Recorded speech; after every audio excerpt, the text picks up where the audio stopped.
Hi guys, welcome back to the channel. So आज हम review करने वाले हैं न्यू बजाज पल्सर 150। बजाज की तरफ से एक कल्ट मोटरसाइकिल। अब यहाँ पे बजाज ने क्या क्या अपडेट्स किए हैं आज अपन इसके बारे में बात करेंगे। And also we will talk about क्या आपको इस मोटरसाइकिल को लेना चाहिए कि नहीं, बिकॉज आजकल आपको इस सेगमेंट में इतनी सारी मोटरसाइकिल्स मिलती हैं कि क्या इसको लेना अभी भी सेंस बनाता है।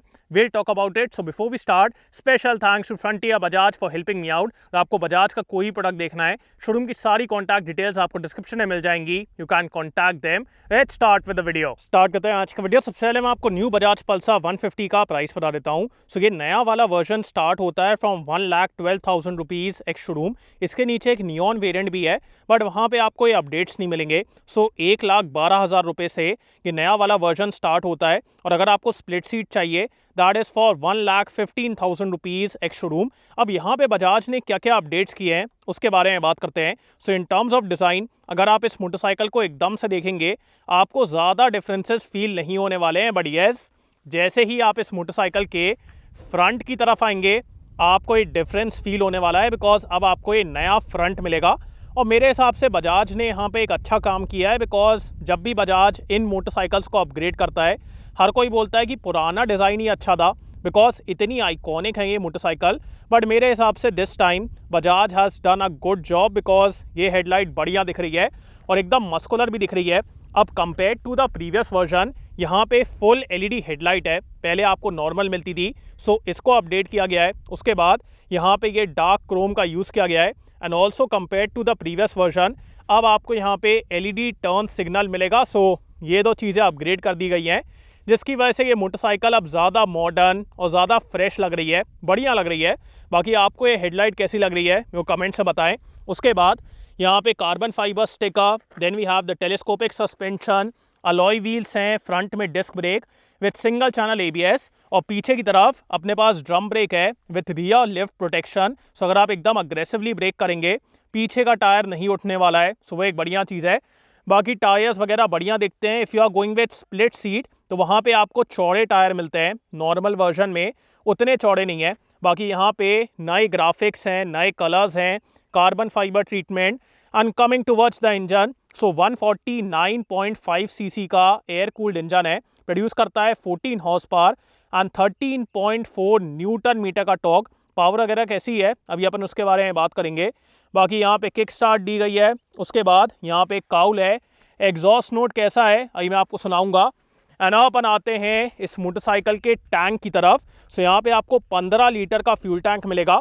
उसके बाद यहाँ पे किल स्विच स्टार्ट करने के लिए, then we have the mode button, horn भी अच्छा साउंड करता है। एंड उसके बाद यहाँ पे एक USB चार्जिंग पॉइंट दिया गया है। सो अगर आपको फ़ोन वगैरह चार्ज करना है वो आप यहाँ से कर पाएंगे। And coming towards the full digital instrument cluster, ये भी डिसेंट है। इसमें आपको ब्लूटूथ कनेक्टिविटी मिलती है। सो ये देखिए आप, कॉल अलर्ट्स, मैसेज अलर्ट्स, ये सब चीज़ें हैं। बाकी यहाँ पे tachometer, time, then we have the instant fuel economy, average fuel economy, trip A, trip B. So ये सब चीज़ें हैं। अब किसी ने मेरे को कमेंट में बताया था कि अगर आप इसका टाइम सही करते हैं फिर इसकी ब्राइटनेस सही हो जाती है। सो वो मेरे को लगा कि with the time it should not have been calibrated. यहाँ पे एक प्रॉपर सेंसर होना चाहिए था, बिकॉज अगर ये टाइम के हिसाब से हो रहा है तो वो तो सही नहीं है। तो ये आप लोग मेरे को कमेंट्स में बताइएगा कि क्या ये चीज़ सही है कि नहीं है, बिकॉज मैं इसको कंफर्म नहीं कर सकता हूँ। तो एक बार अगर किसी के पास ये मोटरसाइकिल है आप लोग मेरे को बताइएगा। बाकी इसकी ब्राइटनेस अभी तो मेरे को कम लग रही है, अगर टाइम सही करके इसकी ब्राइटनेस इंक्रीज़ होती है तो वो एक बार देखना पड़ेगा। बाकी अभी तो कम है। बाकी यहाँ पे tank grip, coming towards the seat, so अगर आपको स्प्लिट सीट चाहिए दैट इज़ अवेलेबल, और नहीं चाहिए तो सिंगल सीट भी है। राइडर और पिलियन दोनों यहाँ पे आराम से बैठेंगे और काफ़ी अच्छी लेंथ है, ज़्यादा हम्प वगैरह भी नहीं है, कुशनिंग अच्छी है। सो ये एक बढ़िया चीज़ है। बाकी यहाँ पे ग्रैब रेल। अना अपन आते हैं इस मोटरसाइकिल के रियर लुक की तरफ। रियर से ज़्यादा कोई डिफरेंसेस नहीं है, बस इंडिकेटर्स चेंज हुए हैं, बाकी ज़्यादा कुछ नहीं है। सो यहाँ पे अपने पास LED टेल लाइट है, then we have this LED turn signal जो कि मेरे हिसाब से बढ़िया लग रहा है। यहाँ पे टायर हगा, then we have this mud guard, पीछे की तरफ RLP का सिस्टम। और अगर मैं रियर टायर प्रोफाइल के बारे में बात करूँ, so it's a 100 section tyre. Split seat में आपको आई गेस 120 सेक्शन का टायर मिलता है। सो वो एक चीज़ है। और नीचे की तरफ सेंटर स्टैंड भी है। उसके बाद यहाँ पे toe and heel shifter, then we have this sari guard. So कुछ सटल अपडेट्स हैं और मेरे हिसाब से बढ़िया अपडेट्स हैं, बिकॉज उसकी वजह से अब फ्रंट ज़्यादा बेटर लग रहा है। और वैसे भी यार ये मोटरसाइकिल इतनी आइकॉनिक है कि बहुत ज़्यादा अपग्रेड्स अगर करेंगे तो लोगों को पसंद नहीं आने वाला है। बाकी अब एक काम करता हूँ, आपको इस मोटरसाइकिल का एग्जॉस्ट नोट सुनाता हूँ and then will ride it.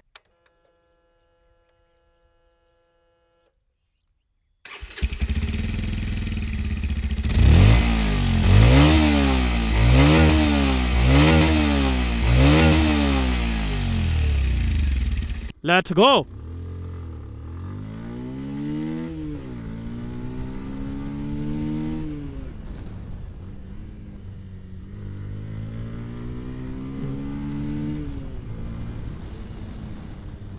Start करते हैं इसके इंजन से। So right from the start the pickup is good, after that the mid range is quite torquey. So अगर आप मिड रेंज में एकदम से पावर चाहते हैं या फिर अगर आपको किसी को ओवरटेक करना है, all of that happens very nicely. You just have to open the throttle and the bike will take care of everything. The top end is kind of okay, top end में बहुत ज़्यादा power नहीं है, but एक चीज़ यहाँ पे ये अच्छी है कि इंजन एकदम फ्रीली रेव करता है विदाउट एनी हेजिटेशन। सो अगर आपको इसको रेव करना है, it will rev till the red line without any problem. So वो एक बढ़िया चीज़ है। And in terms of refinement बिल्कुल भी वाइब्रेशन वगैरह नहीं है, हल्की सी बजिंग फील होती है बट एज सच कुछ मेजर नहीं है जो कि आपको अनकंफर्टेबल करेगा।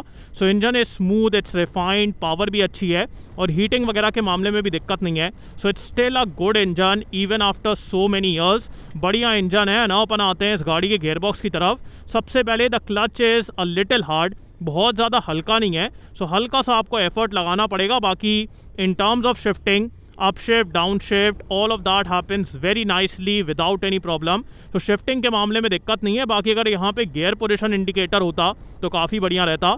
एंड अपन आते हैं इस मोटरसाइकिल के सिटिंग पोजीशन की तरफ। So sitting position is also very comfortable. आप सामने की तरफ एकदम हल्का सा लीन होते हैं, फुट पैग्स हल्के से पीछे की तरफ हैं, but that is never uncomfortable. और अगर आपको इसको अग्रेसिव करना है, you can make it aggressive. So very comfortable. यहाँ पे भी काफ़ी अच्छा एरिया है टैंक को ग्रिप करने के लिए, सीट काफ़ी कंफर्टेबल है। So comfort is not an issue here. अना अपन आते हैं इस मोटरसाइकिल के ब्रेक्स की तरफ। सो फ्रंट में अपने पास डिस्क ब्रेक है, रियर में ड्रम ब्रेक है।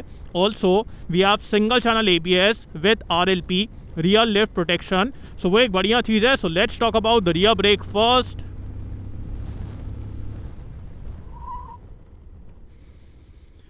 Considering it's a drum brake, काफ़ी बढ़िया ब्रेकिंग है। The bite, the stopping power, all of that is very good. So rear is good. And अपन आते हैं इस मोटरसाइकिल के फ्रंट ब्रेक की तरफ। Front is good, the stopping power is good, but जब मैं यहाँ पे एकदम से अग्रेसिवली ब्रेक कर रहा हूँ, मेरे को ऐसा लग रहा है कि हल्का रिस्ट्रिक्शन है। Might be because of the brake lines और द ब्रेक फ्लूइड। तो मेरे को ऐसा लग रहा है कि हल्का सा रिस्ट्रिक्शन है और बेटर फील आना चाहिए था। सो वो एक चीज़ है जो कि बजाज इंप्रूव कर सकता है। बाकी in terms of stopping power no issues. And also we have the single channel ABS। So वो एक बढ़िया चीज़ है। ना अपन आते हैं इस मोटरसाइकिल के माइलेज की तरफ। सो यहाँ पे आपको आराम से 40 to 45 किलोमीटर्स पर लीटर मिल जाएगा, which according to me is a good number considering the capacity and the power of this motorcycle. 40 to 45 can be easily achieved here और वो एक बढ़िया चीज़ है। ना अपन आते हैं इस मोटरसाइकिल के सस्पेंशन की तरफ। सो सस्पेंशन यहाँ पे काफ़ी कंफर्टेबल है, फ्रंट वाला भी और रियर वाला भी। सो दोनों तरफ से आपको काफ़ी अच्छा कंफर्ट मिलेगा। एंड ऑल्सो जब आप इसको अग्रेसिवली चलाते हैं, स्टेबिलिटी के मामले में भी दिक्कत नहीं है। द ओनली थिंग इज़ कि यहाँ पे आपको बहुत ज़्यादा फीडबैक नहीं मिलेगा। सो जैसे अगर आप एकदम ऐसे करके लीन करेंगे, ज़्यादा फीडबैक वगैरह नहीं है। बाकी स्टेबिलिटी काफ़ी अच्छी है, कंफर्ट तो बहुत अच्छा है। सो वो चीज़ें आपको अच्छी मिलती हैं, बट फीडबैक वगैरह उतना ज़्यादा नहीं मिलने वाला है। बाकी इसको रीड करना नॉट एन इशू। बस ये है कि ये क्लॉक ड्रिवन है, तो अगर इसमें टाइम सही है तब ये सही रहेगा। बट अगर आप डे टाइम में भी कोई ऐसी जगह पे चले आते हैं जहाँ पे ब्राइटनेस कम होनी चाहिए या फिर ज़्यादा होनी चाहिए, तो ये उसके हिसाब से कैलिब्रेट नहीं करता है। यहाँ पे कोई भी सेंसर नहीं है। सो ये क्लॉक के बेस पे अपनी ब्राइटनेस सेट करता है। सो वो मेरे को लगता है कि बजाज को मतलब सेंसर देना चाहिए था। बाकी अभी तो ठीक है, switch gear and all feels good, ये सब चीज़ें भी काफ़ी अच्छी हैं। बाकी अब बात करते हैं वर्डिक्ट के बारे में। Now let's talk about should you buy this motorcycle और नॉट। सो मेरे हिसाब से अगर आपको इसका डिज़ाइन पसंद आता है and at the same time आपको एक बड़ी मस्कुलर मोटरसाइकिल चाहिए, फिर मैं कहूँगा this is still a very good option, because जिस प्राइस में ये मोटरसाइकिल आ रही है काफ़ी अच्छा प्राइस है। बाकी अगर आपको सिमिलर लुकिंग में, मतलब आपको एक मस्कुलर लुकिंग चाहिए, एक बड़ी बाइक का फील चाहिए और आपको ज़्यादा बेटर चीज़ें चाहिए, फिर मैं कहूँगा आपको SP 160 के साथ जाना चाहिए, बिकॉज वो मोटरसाइकिल ज़्यादा फ्रेश और ज़्यादा नई फील होती है। But if you are a Pulsar fan boy then this is the option for you. और अगर आपको ज़्यादा मॉडर्न फीचर्स की तरफ ही जाना है, फिर आपको इस सेगमेंट में मल्टीपल प्रोडक्ट्स मिलते हैं। बजाज की तरफ से मल्टीपल मोटरसाइकिल्स हैं, N है, NS है, तो ऐसे करके आप उनके साथ भी जा सकते हैं। बट अगर आपको एक कम्यूटर मोटरसाइकिल चाहिए जिसमें बड़ी बाइक का फील मिले, फिर मैं कहूँगा this is a good option. बाकी आपको इसके अपडेट्स कैसे लगे मैं वो कमेंट से बताएं। So thanks for watching guys, hope you like this video. इसको लाइक कर देना, सब्सक्राइब करना, बेल आइकन दबा देना एंड कमेंट डाउन बिलो आपको कैसा लगा। So next video, bye.